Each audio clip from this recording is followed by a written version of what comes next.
Today I will tell you the story of creation before Eve, a story hiding a primordial secret that the Holy Scriptures tried to erase. Lilith, the first being, an enigmatic creature loved by God before her rebellion. When the universe was but a thought, when light was just beginning to take form, God created Lilith as his masterpiece. She was not merely a creature but the purest manifestation of his creative power. Born directly from his will, Lilith embodied absolute freedom, a being so perfect that she even surpassed the conception of angels. In the first moments of creation, God observed her with indescribable pride. She was not a submissive being but an entity that understood the deepest mysteries of the universe. Her intelligence was so vast she could converse in the very language of creation, deciphering the most secret codes of existence. The angels watched her with a mixture of fear and admiration. She was unlike all creatures that came after. She needed no guidance, no instructions. Her will was so powerful it seemed almost comparable to her creator's. But in that perfection lay the seed of her fall. Lilith understood that true freedom is not a gift but something one takes. Her rebellion was not an act of evil but the purest expression of her untamed nature. When God tried to shape her according to a predetermined plan, when he wanted her to submit to the structure he had designed for creation, Lilith rebelled. She did not ask for permission, nor did she negotiate. She simply defied the established order. Her fall was not a defeat but a declaration. It was the first moment a creature understood that true divinity does not lie in submission but in the ability to choose, to defy, to exist beyond imposed limits. What followed was an attempt to erase her existence. The scriptures were altered, her name removed, her story suppressed.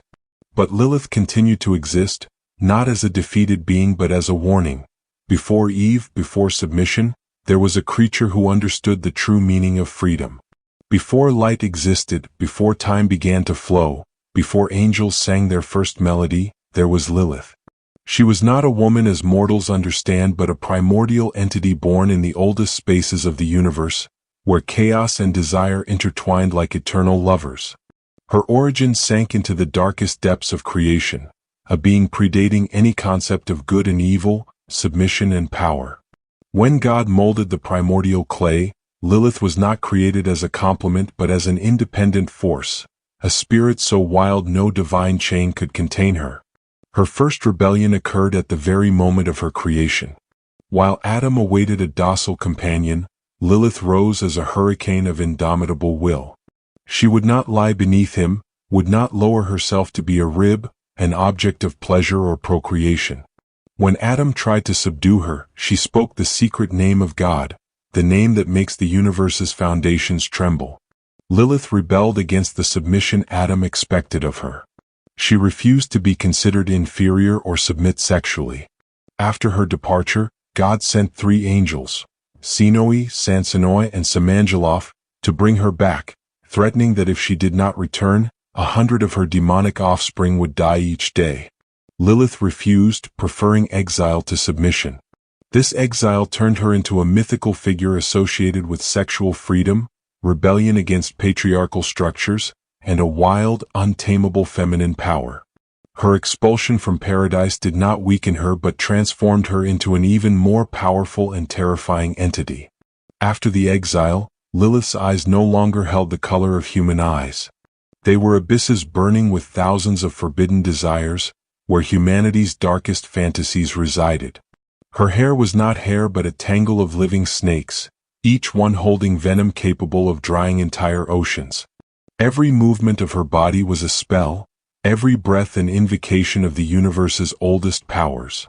Her pact with demons was not a choice, it was a declaration of war against a celestial order that sought to chain her. In the darkest depths, where creatures even hell does not name dwell, Lilith forged alliances with the primal forces of chaos. She became the queen of the spaces between dimensions, the mistress of desires no mortal would dare confess. Each night as the world sleeps, Lilith hunts.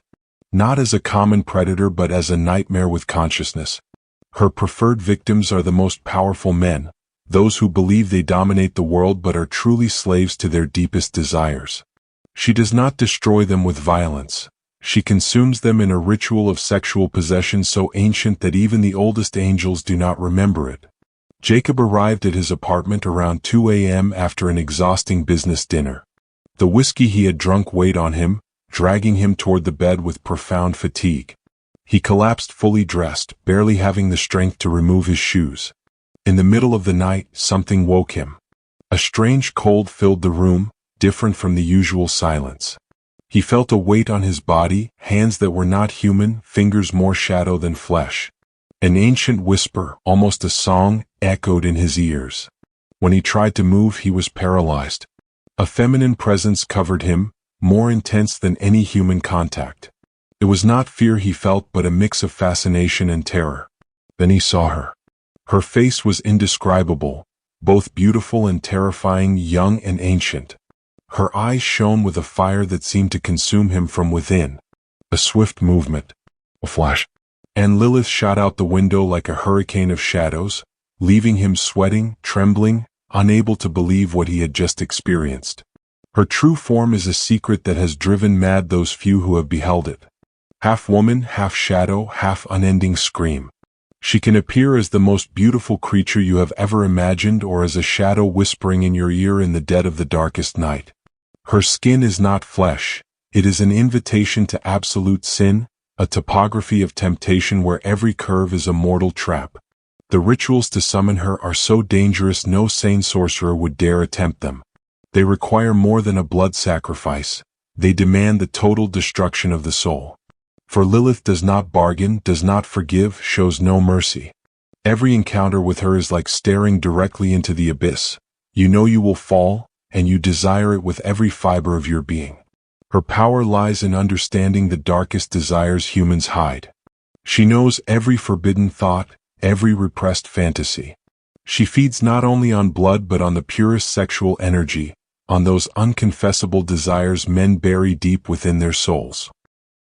When someone speaks her name in the dark, she is there, watching, waiting, ready to claim a soul. Amulets against Lilith are not simple objects.